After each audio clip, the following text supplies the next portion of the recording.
Good day everyone! Maayong adlaw sa inyo tanan. I'm April Rose Ituir Nalangan again, a doctor and sustainability student, and after we have identified a specific organization with CSR or ESG initiative, now we're going to develop an evaluation framework for a CSR communication program. With this, I have developed this model which I will now call the ice cream to the cone framework of CSR communication. So why is it called the ice cream to the cone framework of CSR communication?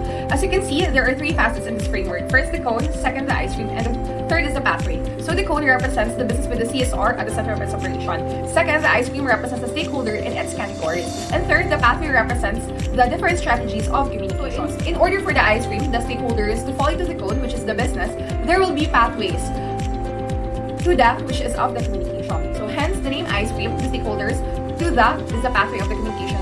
Cone is the business.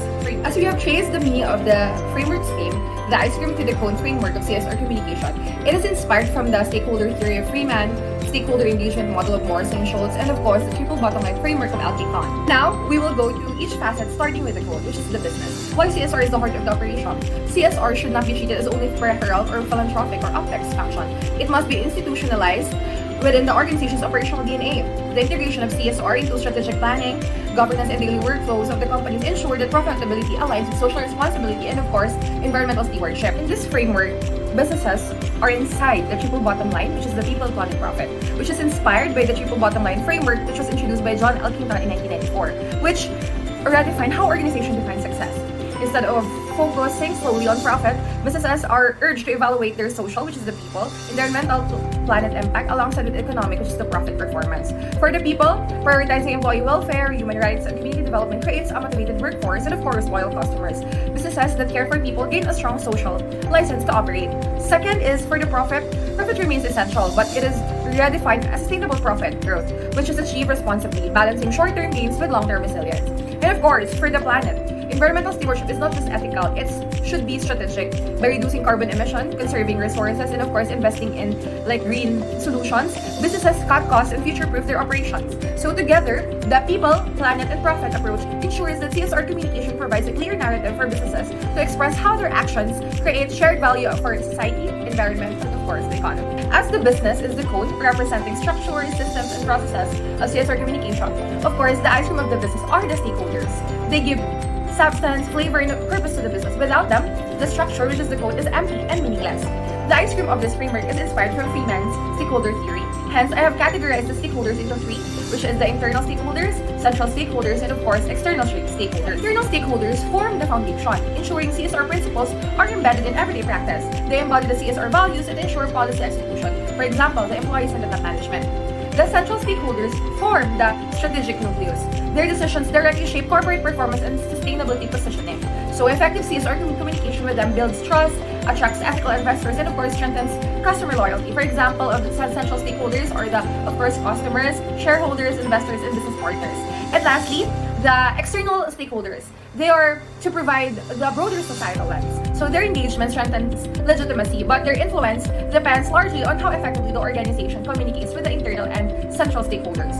For example, they are the local communities, government, regulators, NGOs, and the media. And the last facet of this framework is the pathway of communication, which is inspired from stakeholder engagement model of Morsing and Schultz. So as the business is the cone, the stakeholders are the ice cream. What connects these two is the pathway of their communication, which can be considered as the engagement and communication system that ensures stakeholders' voices are heard and translated into responsible business action. So there are three: the monologic communication, dialogic communication, and the circular communication. First, the monologic communication is about informing stakeholders. This is one-way messaging where the company speaks and the stakeholder listens. So for example, CSR reports, press releases, and websites. The purpose of this is to create awareness and enhance corporate image. The second one is dialogic communication, which is about listening and responding. So this is a two-way communication. The company listens and the stakeholders respond. For example, the service, consultations, community meetings. So the purpose of this is to build trust, transparency, and mutual understanding. And lastly, circular communication, which is to co-create value. So this is about collaborative and continuous exchange between businesses and stakeholders. For example, the joint CSR projects, the co-creation workshops, the sustainability partnership. The purpose of this is to co-develop CSR initiative, which is to achieve a shared value and legitimacy. In conclusion, the ice cream to the cone framework conceptualizes CSR communication. The ice cream symbolizes stakeholders. They are diverse, dynamic, and essential to the business experience. The cone represents the business structure, These are the strategies, systems, and governance of CSR held by TBL, the People, Planet, and Profit. And the CSR communication pathway links this to ensuring stakeholder input shapes corporate direction. So when this pathway evolves from monologic, which is informing, to dialogic, which is listening, and finally to circular, co-creating communication, CSR ceases to be symbolic, it becomes systemic. So that would be all, everyone. Thank you very much to all of you. Madamong salamat sa inyong matanan. Hopefully, you have learned something about the scripted code framework of CSR communication, and have a blessed day to you.